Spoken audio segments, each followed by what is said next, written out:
আল্লাহ তুমি আমার গুনাহগার উম্মতকে বাঁচাও।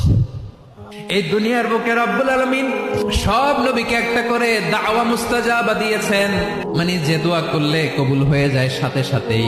দুনিয়ার সব নবীরা ওই দোয়াটা দুনিয়ায় করে ফেলেছে।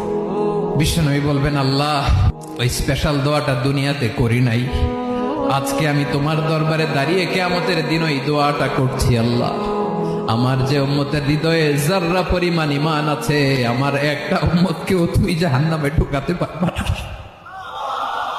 বিশ্বনবী পাগলের মতো একবার হাউজে কাউসারে যাবেন, একবার সিরাতে যাবেন, একবার পুলসিরাতের দিকে, একবার হাউজে কাউসারের দিকে পাগলের মতো দৌড়াতে থাকবেন, তার কোন গুনাহগার উম্মত যাতে জাহান্নামে ঢুকে না যায়।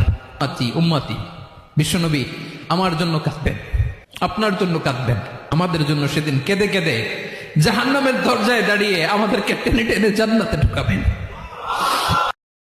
Likey